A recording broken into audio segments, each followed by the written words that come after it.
Volodymyr Zelensky, rais wa Ukraine, anataka kuendelea kusalia madarakani katika kipindi hiki ambacho wengi walitarajia huenda angetangaza wakati wa kufanyika kwa uchaguzi katika taifa hilo baada ya vita vya miaka mitatu kati yake na Urusi.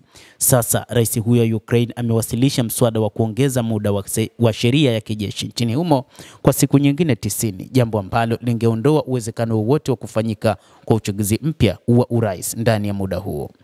Zelensky, ambaye muhula wake wa urais uliisha karibu mwaka mmoja uliopita, amerudia mara kwa mara akitaja sheria za kijeshi kama kisingizio cha kukataa kufanya uchaguzi mpya. Urusi imemtangaza Zelensky kama kiongozi asiyekuwa halali, ikisisitiza kuwa bunge la Ukraine linasalia kuwa mamlaka pekee ya kisheria nchini humo. Siku ya Jumanne, Zelensky aliwasilisha rasimu ya kisheria katika bunge la Ukraine ikipendekeza kuongezwa kwa muda wa miezi mitatu kwa sheria ya kijeshi na uhamasishaji wa jumla kuanzia Mei 9.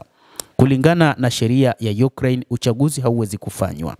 Lakini pia wakati sheria ya kijeshi inatumika, kumaanisha kuwa kura ya rais itasalia kusimamishwa. Iwapo sheria ya kijeshi ingeondolewa, uchaguzi wa bunge unaweza kufanywa ndani ya siku 60 baada ya kumalizika kwa vikwazo hivyo, na uchaguzi wa rais ndani ya siku 90. Hakuna uchaguzi unaotayarishwa, mshirika wa Zelensky alieleza.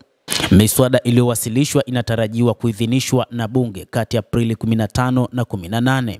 Uwezekano wa Zelensky kuchaguliwa tena kuwa rais wa Ukraine umekuwa mada ya uvumi mwingi katika vyombo vya habari, hasa baada ya Steve Witkoff, mjumbe maalum wa rais wa Marekani Donald Trump katika Mashariki ya Kati na mtu muhimu katika mazungumzo ya suluhu ya mzozo wa Ukraine, akidai mwishoni mwa mwezi Machi kwamba kutakuwa na uchaguzi nchini humo, ingawa bila kutoa ratiba. Maoni yake pia yalikuja baada ya Trump mwenyewe kumuita Zelensky dikteta bila ya uchaguzi. Ripoti ya baadaye ya gazeti la The Economist ilidai kwamba Zelensky na timu yake walikuwa wakijiandaa kwa kampeni ya uchaguzi, kuwapata wapinzani wake bila tahadhari na kushinda kura kabla ya upinzani kujiimarisha. Hata hivyo, maafisa wa Ukraine wametupilia mbali mipango yoyote ya kufanyika kwa uchaguzi wa hivi karibuni.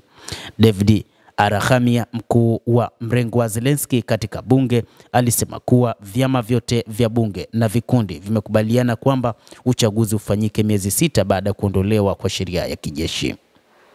Waziri wa mambo ya nje wa Urusi Sergei Lavrov amesema kuwa wanachama wa NATO wa Ulaya wanafanya kila juhudi kuhakikisha Zelensky anasalia na mamlaka. Hata kama atashindwa kufanya hivyo, waungaji mkono wangetafuta kudumisha utawala ule wa Nazi na wa kuitenga Urusi katika taifa hilo la Ukraine kwa kuweka mbadala wa Zelensky, Lavrov anasema.